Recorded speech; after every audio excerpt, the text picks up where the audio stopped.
Placez le ciel bleu autour de vous. Vous prenez conscience du ciel. Les étoiles, ce sont toutes les influences, comme des fils de lumière qui viennent vers vous. Lumière colorée avec des brouillards. Vous êtes dans un monde d'influence, dans un ciel. Vous appelez la Vierge, la pureté, la blancheur, à l'intérieur de vous, celle qui fait naître la lumière, celle qui met au monde, qui porte, donne un corps et prend soin de la lumière, la Vierge dans votre ventre. Avec votre main, vous protégez tout le ciel afin que la lumière en vous soit dans les meilleures forces. Les 12 constellations du zodiaque, vous les protégez.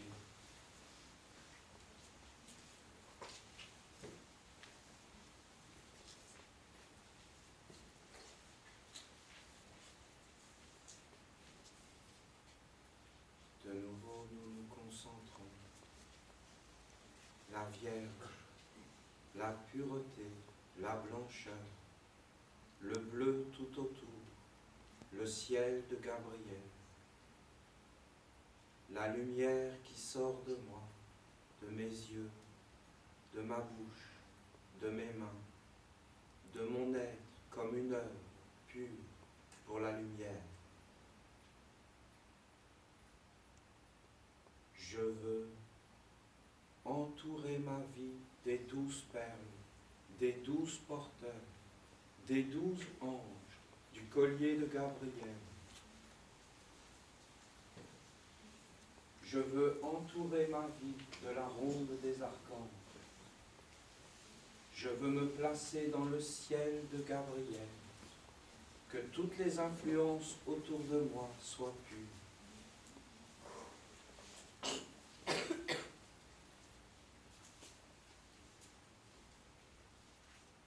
Je tiens le bâton que je pose sur le sol, bâton de Michael, bâton du feu. Je le pose sur le sceau du travail.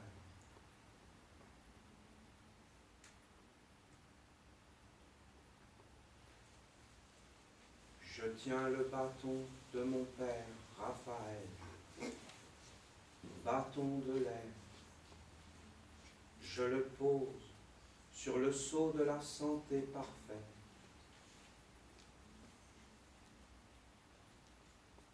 Je tiens le bâton de mon père, Gabriel, Père de l'eau. Je le pose sur le sceau de la famille.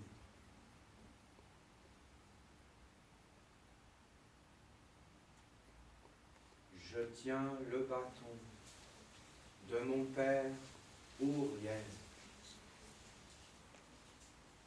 Je le pose sur le sceau de l'argent, Père de la terre de lumière, du corps de lumière.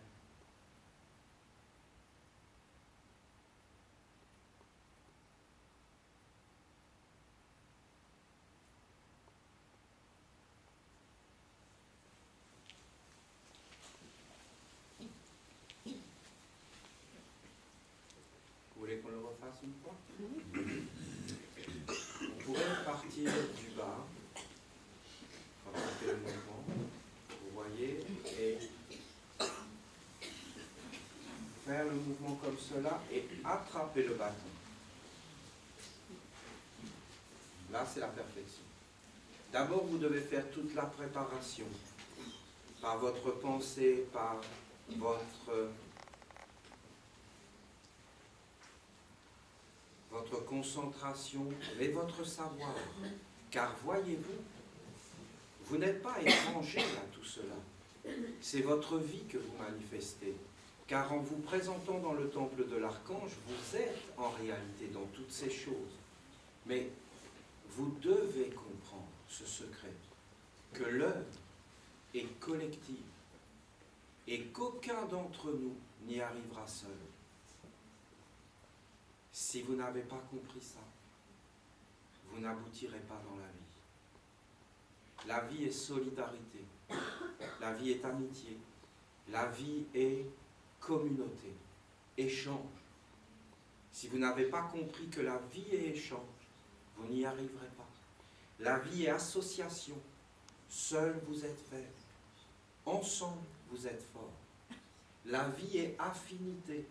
Qui se ressemble s'assemble et forme un corps pour la victoire de ce qu'il porte.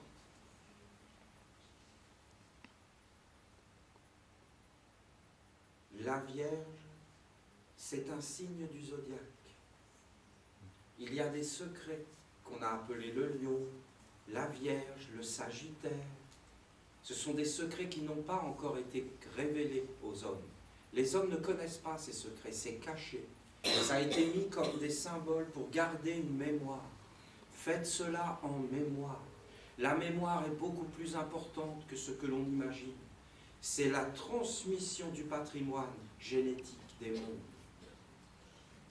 Et en réalité, c'est la vie. Enlevez la mémoire, il n'y a plus rien. Ce sont des signes mémoriels. Mais les hommes ne sont pas entrés forcément dans ce savoir. La Vierge, c'est celle qui enfante la lumière. Vous devez vous concentrer sur elle. Mais en réalité, la Vierge à l'intérieur de vous, la Vierge à l'extérieur de vous, la Vierge, c'est nous. Parce que par notre vie intérieure associée, nous appelons une lumière qui va venir dans le futur, car il ne faut pas forcément vivre que pour soi. Parce qu'en réalité, le futur existe. Et le futur se crée par le présent. Parce que beaucoup enseignaient le pouvoir de l'instant présent. Mais c'est une énorme cochonnerie. Parce que l'instant présent n'appartient qu'à Dieu. Jamais à l'homme. Mais ce sont toujours les voleurs qui veulent voler le pouvoir divin. Dès qu'ils ont à savoir, ils veulent le voler pour le donner à l'homme. Le pouvoir de l'instant présent pour enfanter le monde de l'homme. Mais en réalité, seul Dieu a le droit d'enfanter. Personne d'autre. Si tu enfantes quelque chose qui n'est pas divin, c'est le malheur. Mais si Dieu enfante, c'est le bonheur. Dieu est le roi. Dieu est celui qui enfante. Alors c'est lui l'instant présent qui enfante le futur, parce que lui, il est éternel. Et qu'on doit sortir du temps. C'est cela la Vierge. Elle reçoit le soleil, elle le met en elle, c'est la terre. Et elle donne le grain de blé. Le grain de blé, c'est le soleil. C'est les mêmes. Il est sorti d'un rayon. La terre est devenue un soleil qui a rayonné comme le soleil a rayonné. Ce sont les deux mêmes, dans deux mondes différents, qui se parlent, qui se regardent. L'homme doit enfanter la lumière. Alors vous entrez dans toute une structure qui est une structure parfaite.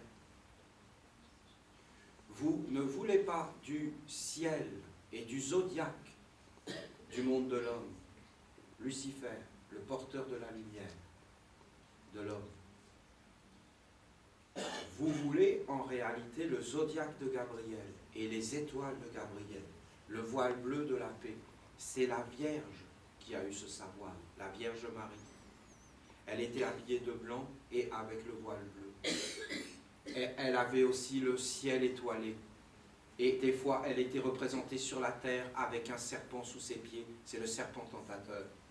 Et elle avait la victoire de la lumière. On l'a comparée à la nouvelle Ève, c'est-à-dire la splendeur de la femme qui a redressé le monde et qui a amené la pureté. En réalité, ce sont les Esséniens. Quand vous regardez la Vierge, vous voyez la matérialisation individualisée de la nation essénienne, peuple de Dieu, épouse, fidèle à la lumière. qui se tourne vers la lumière en sainte assemblée, et qui fait vivre la lumière, et qui donne l'enfant de la lumière, alors la lumière parle, la lumière est présente, la lumière conduit nos vies, non pas dans des abstractions, mais réellement dans la réalité. C'est un mouvement de magie. Mais il ne fonctionne que si vous êtes initié à ce que je vous dis. Si vous êtes entré dedans, quand vous faites le mouvement, vous animez tous les mondes. On essaie ?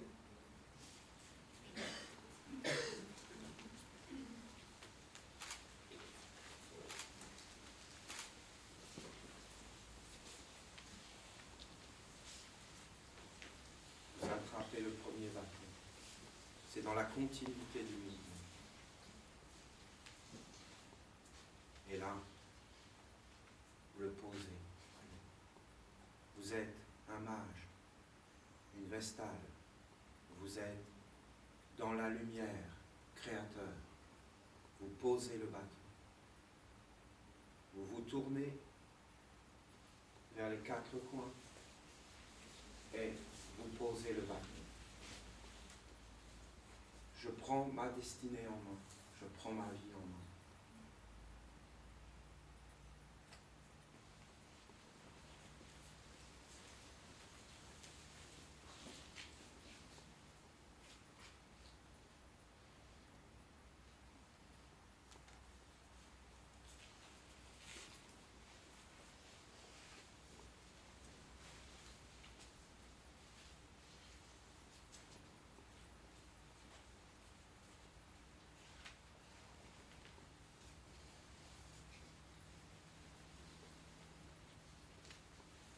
Alors vous savez qu'en réalité, il y a en permanence dans les villages esséniens des prêtres, des vestales, qui animent les quatre sceaux pour vous, qui emplissent vos pierres pour vous, qui préservent les flammes pour vous, afin que vous soyez protégés. J'insiste, car il faut que dans cette nouvelle manifestation de la nation essénienne qui va durer 7 ans, premièrement, il me faut des êtres solides, déterminés, des êtres vaillants, des êtres qui savent ce qu'ils veulent et qui ne remettent pas en question, des êtres qui vont m'entourer et qui vont prendre en main la destinée de la nation essénienne, sans que je m'en occupe, moi. Car ce n'est pas mon œuvre, mais c'est la vôtre. Faites une œuvre de votre vie. Prenez ce que vous avez reçu et multipliez-le sur toute la terre. Moi, je suis une fleur au milieu de vous. C'est ce que vient de me dire mon père. Parce que je vous assure que Olivier, il se fait redresser.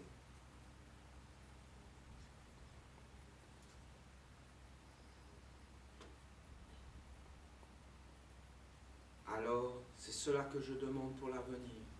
Prenez vos vies en main. Faites une œuvre pour la lumière.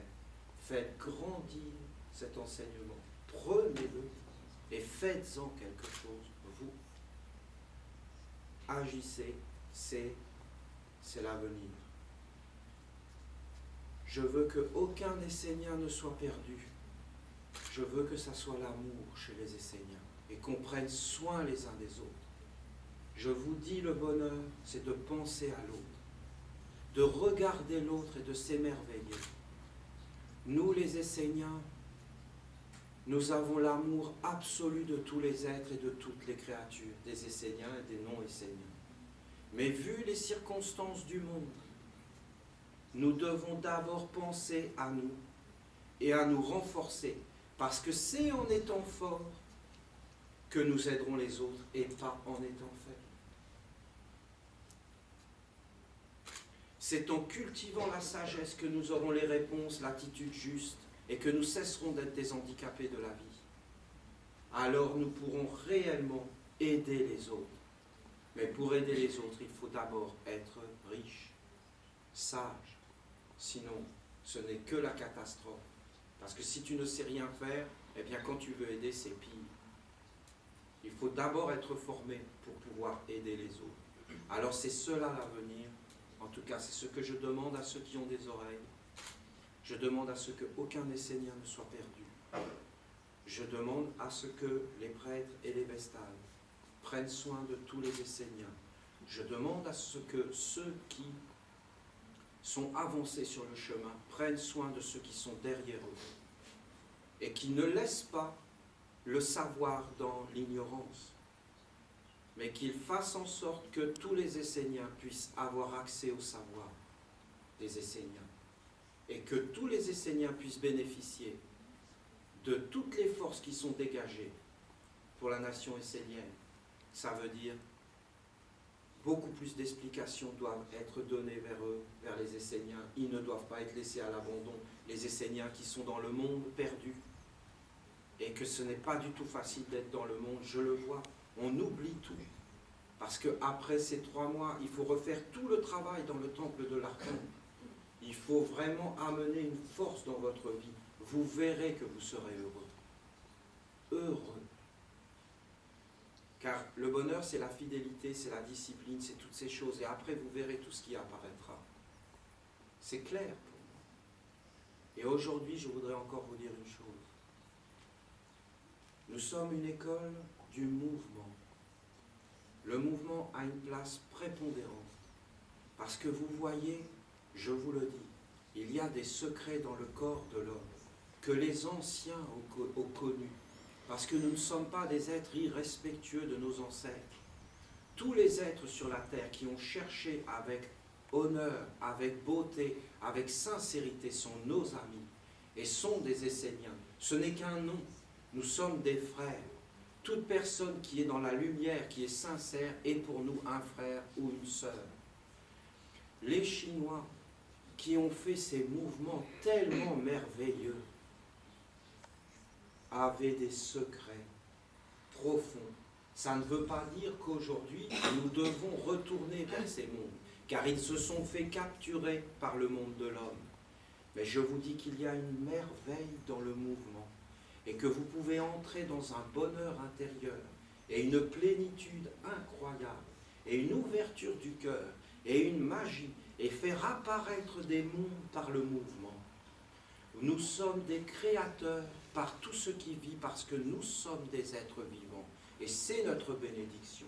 Et la vie est beaucoup plus grande que la limitation de l'homme.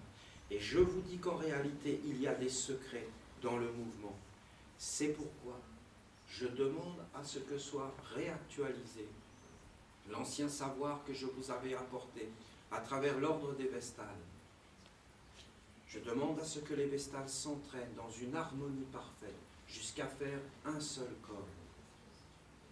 Je vous dis que Yaruna, qui a été la première des Vestales consacrée par le Père de l'eau, est une divinité dans son être caché.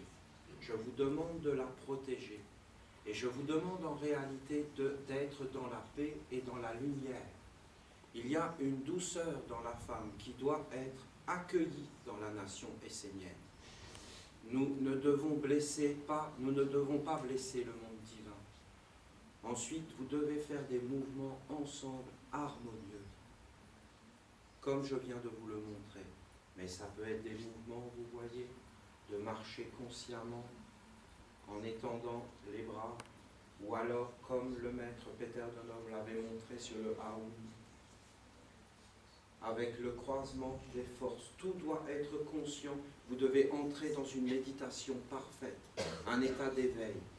Vous devez danser pour protéger les temples. Alors quand les frères et sœurs rentreront, ils verront le mystère, la profondeur, et vous emplirez et protégerez tous les espaces de la nation essénienne. Nous ne devons pas prier simplement pour nous, mais pour tous les sanctuaires de la nation essénienne, pour toutes les maisons de la nation essénienne. C'est pourquoi vous, les Esséniens, vous devez comprendre que vous êtes liés à ces Vestales et à ces prêtres, et qu'en réalité, notre avenir est commun. Et nous devons nous multiplier et devenir plus forts pour que ces Vestales et ces prêtres s'occupent de nous à distance en permanence, qu'il y ait un champ d'énergie tellement fort que nous ne soyons jamais seuls. Et dans votre vie, lorsque vous ferez un simple mouvement de la nation essénienne, une mélodie, tout de suite vous serez connectés, vous aurez la force. vous aurez l'inspiration et en réalité vous serez protégé, vous trouverez les moyens, les méthodes. Parce qu'aujourd'hui on est seul dans le monde. Il faut briser cette fatalité et nous associer dans des œuvres et nous soutenir.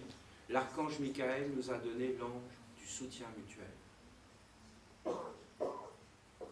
Quel cadeau, soutien mutuel. Vous vous rendez compte? De se soutenir tous les uns les autres, avec les animaux, les végétaux, les minéraux, j'insiste, avec les anges, et de vivre dans ce monde. C'est cela que nous devons faire. Nous devons le réaliser. Alors il faut nous organiser, c'est clair. J'adorerais revoir nos anciens mystères lorsque les sœurs dansaient. Et il faut s'entraîner avec des mouvements. Et on voyait la beauté apparaître. On voyait un autre monde apparaître. C'était magnifique. Et je pense que nous devons aller dans ce sens. Vous savez, vous devez comprendre. Regardez tout ce que je vous ai donné, même en ces 7 dernières années. Vous voyez bien qu'il nous faut des professeurs, qu'il nous faut des enseignants, qu'il nous faut des professeurs de méditation, que je ne peux pas être le seul enseignant dans cette école, mais que nous devons être plusieurs, et que chacun doit prendre une branche et la conduire vers la perfection pour la victoire de la lumière, dans tous les domaines. Pour l'instant, l'activité doit être portée sur ce que le Père Michael a dit, de mettre l'enseignement dans le monde entier. Déjà que soient imprimés tous les textes des archanges pour que nous puissions l'avoir. Vous savez qu'ils ont imprimé le premier évangile de Raphaël. Je l'ai reçu, je l'ai pris. Je me suis couché avec, j'ai dormi et j'ai lu un psaume avant de me coucher et j'ai posé le livre sur mon lit. Et là, ma nuit a été sanctifiée. Et j'ai vu que même de l'imprimer, ces textes, et de les faire vivre sur du papier et toutes ces choses, eh bien c'était une splendeur. Je l'ai tellement vu ce matin dans le temps, la responsabilité que nous avons, nous les enseignants. Parce que nous ne pouvons pas recevoir une lumière pour nous. Nous devons d'abord la prendre nous, la manger, la digérer, la faire que ça soit notre corps et notre vie, et ensuite nous devons la donner aux autres. C'est le partage, c'est l'amour. Aucun être ne doit être privé de la lumière. Nous ne devons pas prendre ces choses pour nous et les garder pour nous. Nous devons les donner dans l'amour et l'amitié. Nous devons faire en sorte que l'autre soit plus grand que nous et nous dépasse. Et nous devons être heureux qu'il nous dépasse, car c'est le Père qui a la gloire et pas les hommes. Nous ne devons jamais empêcher l'eau de couler. C'est le Père qui décide. Le Père décide. Si le Père bénit, c'est béni. Et quand le Père bénit, nous accomplissons le Père. Je vais même vous dire, si demain le Père décide que ça soit un chien qui soit notre maître et qui nous enseignera au rythme de sa queue, eh bien, nous nous inclinerons. Parce que ce sera merveille. Et quand ce chien bougera, nous aurons toutes les réponses à toutes nos questions et nous verrons un autre monde s'ouvrir. Alors nous diserons, nous reconnaissons l'arbre à ses fruits. Dieu l'a béni. Nous l'accueillons comme le roi des rois et nous prendrons soin de lui. Il aura du canigou, la montagne sacrée. C'est une blague. Vous comprenez? J'adorerais revoir tout cela. Créez-moi l'ambiance. Donnez-moi les conditions de vous parler. Répandez l'enseignement dans le monde entier. Activez-vous. Pour les plus vaillants, pour ceux qui ont des oreilles, pour ceux qui sont prêts à s'engager, pour ceux qui n'ont pas peur. De l'illusionneur. Vous l'avez entendu, le Père? L'illusionneur qui rend les hommes esclaves par la peur et la faiblesse. Qu'est-ce qui va m'arriver? Je ne suis pas capable. Qu'est-ce qui va m'arriver? Je ne suis pas capable. Ce qui va t'arriver, on le sait, c'est la mort. L'a mis en face de toi. Qu'est-ce que tu as à perdre? Tu n'as plus rien à craindre quand tu l'as accepté, tout cela. Tu n'as plus rien à craindre. Qu'est-ce que la faiblesse devant la mort? Est-ce que nous sommes égaux devant la mort? Mais non. C'est une fable. Pas du tout. Il y en a qui meurent, c'est une gloire. Il y en a qui meurent, c'est une misère. Nous ne sommes pas égaux devant la mort. C'est faux. Ce sont des idées reçues. Nous ne mourrons pas tous pareils. Si vous voulez, je vais vous dire